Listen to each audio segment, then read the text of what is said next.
Bismillahirrahmanirrahim. Today we will start lecture number 8, part 1 of chapter 2. आज का हमारा topic है जी chemical reaction. What is chemical reaction? We can define it as any change which alters the composition of a substance is a chemical change or a chemical reaction. In this type of a change, one or more new substances are formed from the original substance. अगर आप इसको explain करेंगे तो हम कह सकते हैं कि केमिकल रिएक्शन किसे कहते हैं। केमिकल रिएक्शन ऐसा रिएक्शन होता है जिसमें एक या एक से ज़्यादा सब्सटेंसेस आपस में कंबाइन हों और वो एक नया सब्सटेंस बनाए। ठीक है जी। वो जो एक या मोर देन वन सब्सटेंसेस जब कंबाइन हो एक नया सब्सटेंस जो कि ओरिजिनल सब्सटेंस से डिफरेंट हो तो उसको हम कहते हैं केमिकल चेंज। फॉर एग्जांपल आप हाइड्रोजन लें और ऑक्सीजन लें, दोनों गैसियस फॉर्म में इन्वायरमेंट में प्रेजेंट हैं और उसमें से इलेक्ट्रिक स्पार्क पास करें तो it will be change into a new substance which is chemically different from hydrogen gas and oxygen gas, and the new substance which is formed is called water, that is H2O, which is in the form of liquid. L symbol indicate कर रहा है कि ये liquid form में होता है, जबकि G hydrogen के नीचे जो स्मॉल सा G राइट किया है और ऑक्सीजन के ये इंडिकेट कर रहा है कि दोनों गैसियस स्टेट में।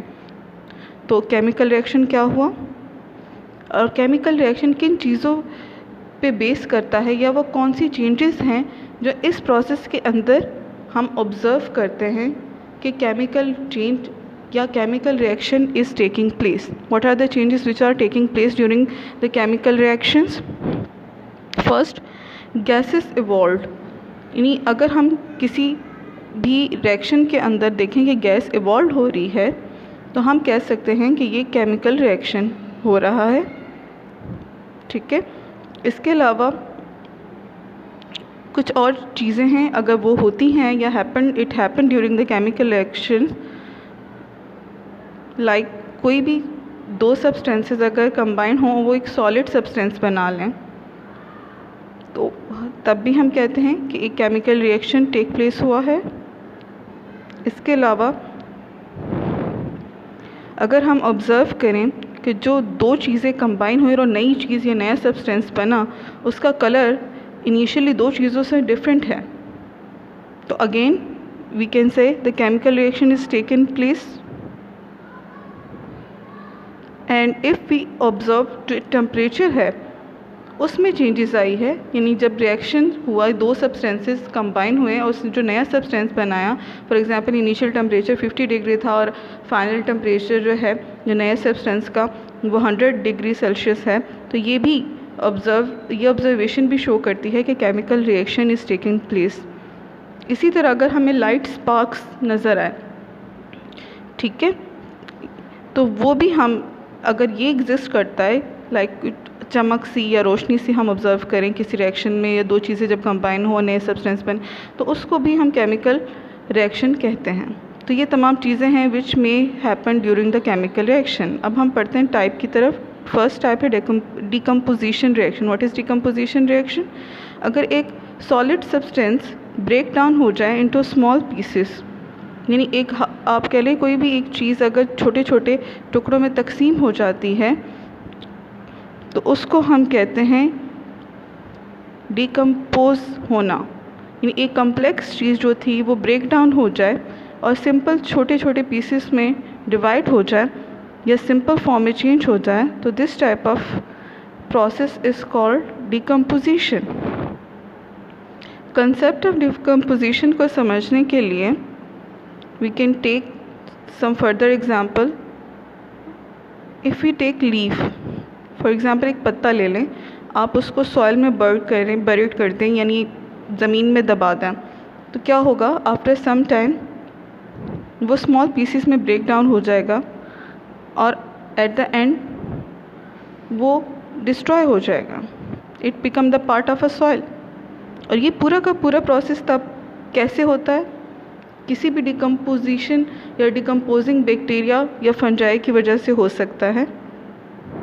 यानी जो लीफ जब डिकम्पोज होता है तो इट रिक्वायर्स एनर्जी, और ये जो एक्स्ट्रा एनर्जी है वो इस लीफ को प्रोवाइड करता है डिकम्पोज होने के लिए बैक्टीरिया को, बैक्टीरिया प्रोवाइड करती हैं, यानी वो बैक्टीरिया जो डिकम्पोजिंग बैक्टीरिया है इसको डिस्ट्रॉय कर देगा, सिंपल सब्सटेंस में कम्प्लेक्स से सिंपल में चेंज कर देगा। तो ये क्या कहलाएगा? Process decomposition reaction. केमिकली हम इसको एक्सप्लेन करते हैं with the help of very simple 2 examples. First हम ले लेते हैं जी कैल्शियम कार्बोनेट, जो कि एक सॉलिड होता है। कैल्शियम कार्बोनेट CaCa3 इसका फॉर्मूला है। अच्छा, किसी भी डिकम्पोजिशन रिएक्शन के होने के लिए ज़रूरी है कि उसको आप हीट प्रोवाइड करें। हीट के लिए हम ये जो एक ट्रायंगल से सिंबल होता है ना, ये लगाते हैं। इसके साथ चलें, हीट भी लिख दिया ताकि आपको क्लियर हो। When calcium carbonate is decomposed, decompose मतलब सिंपल सब्सटेंस में चेंज होगा, तो वो कौन से 2 सिंपल सब्सटेंसेस बनाएगा? एक कैल्शियम ऑक्साइड जिसका फार्मूला CaO है, और दूसरा कार्बन डाइऑक्साइड जिसका फार्मूला है CO2। कार्बन डाइऑक्साइड क्या है? ये गैस है, जबकि कैल्शियम ऑक्साइड एक सॉलिड फॉर्म में प्रेजेंट है, इसलिए इसके नीचे छोटा सा सिंबल शो किया गया है। तो ये हो गया जी decompose calcium carbonate into calcium oxide और कार्बन डाइऑक्साइड। सेकंड एग्जांपल देखें, पोटाशियम क्लोरेट KClO3 जिसका फार्मूला है। जब इसको आप हीट देते हो तो ये डिकम्पोज हो जाता है 2KCl पोटाशियम क्लोराइड के अंदर, जो कि सॉलिड होता है, एंड ऑक्सीजन के अंदर। इस प्रोसेस के अंदर पोटाशियम क्लोरेट KClO3 डिकम्पोज होके 2KCl + 3O2 या ऑक्सीजन बनाता है, जिसमें KCl सॉलिड है जबकि ऑक्सीजन हम जानते हैं गैसियस फॉर्म में प्रेजेंट होती। तो ये तो थी जी सिंपल 2 एग्जाम्पल डिकम्पोजिशन रिएक्शन की, जिसमें कम्प्लेक्स सब्सटेंस डिकम्पोज होता है into simple substances. I hope you understand the topic. का होम टास्क है जी लर्न डेफिनेशन।